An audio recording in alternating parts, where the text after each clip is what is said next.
Hey everybody, I am going to be talking about the Vatican today, how Rome never ever fell. It won't fall, because for most of the world the Vatican is a holy city, a place of spiritual authority, tradition, and moral guidance. But behind the marble walls and golden altars lies a different story. One that begins in the ashes of the Roman Empire and stretches its influence into every corner of human civilization, religion, politics, and even contact with the stars. The Taigetan perspective is blunt. Rome never fell. It simply put on a new robe and called itself the Vatican. The Pope is Caesar, the throne of Rome disguised as a pulpit of God. The empire adapted, shifting from military conquest to a far more subtle and enduring form of control: spiritual domination. Here's the three horns of power. The Vatican is not an isolated institution. It is one of three major pillars of global control. Okay? So you have the Vatican, which is a religious and spiritual manipulation. That's one pillar. The next pillar is Washington. That's the military force projection. London, you have the financial control. Religion, military, finance. This is how they control the population on Earth. These three centers work in unison, shaping laws, economies, and even belief systems to ensure the human population remains compliant. At the heart of the Vatican's influence is its fusion with the deeper cabal and the Illuminati structures, including high-ranking Masonic lodges.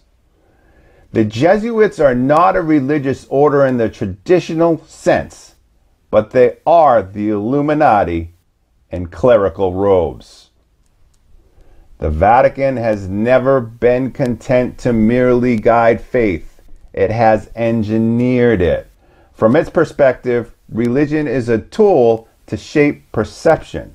It has created and adapted spiritual movements to control populations across continents. Consider the case of Ashtar. You have all heard of Ashtar, the Ashtar Command. This is just another saver in a spacesuit. Okay? The channeled space commander Ashtar, revered by many in the New Age community. Oh, the New Age community. According to Taigetan sources, this was a Vatican invention. Catholicism rebranded with a cosmic facelift, replacing saints with starships.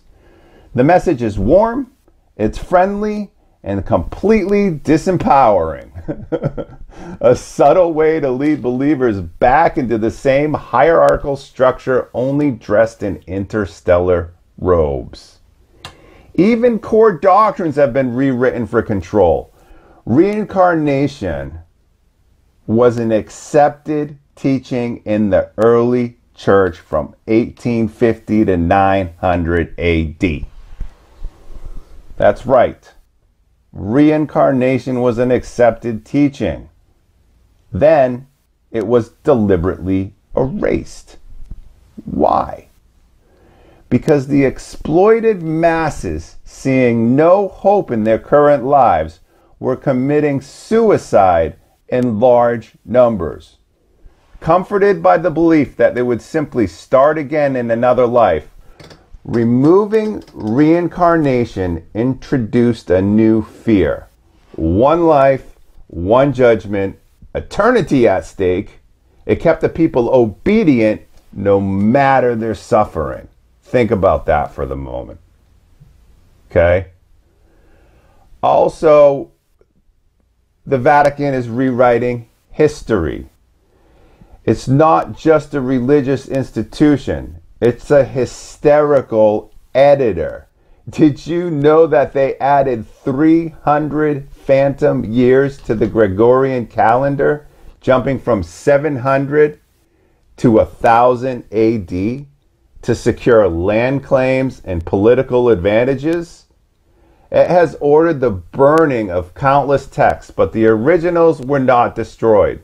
They were taken to the Vatican's private archives, deep underground, sealed away from public eyes.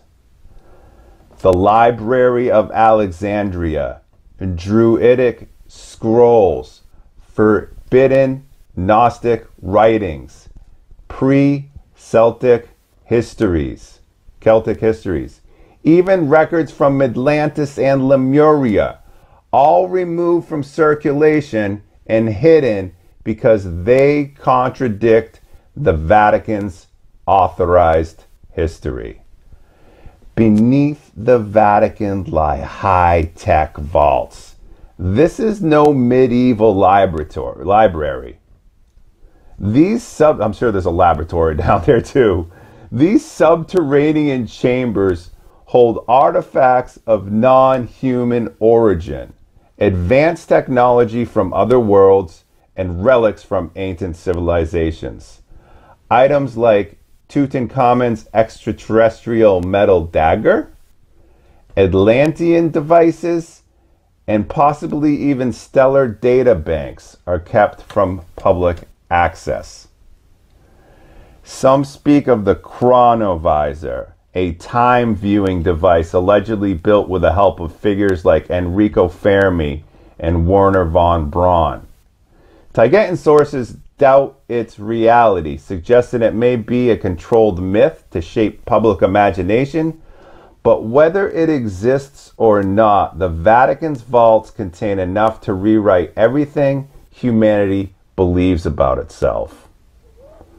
How about control of the heavens?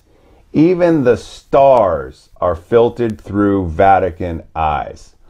All major observatories on Earth, including the massive telescopes in Arizona, Chile, and the Canary Islands, are all under Vatican or Jesuit control.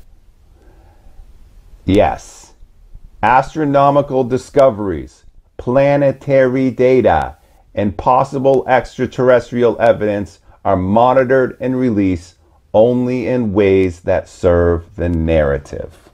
Think about that for a moment. Okay? The Vatican is not solely a terrestrial power.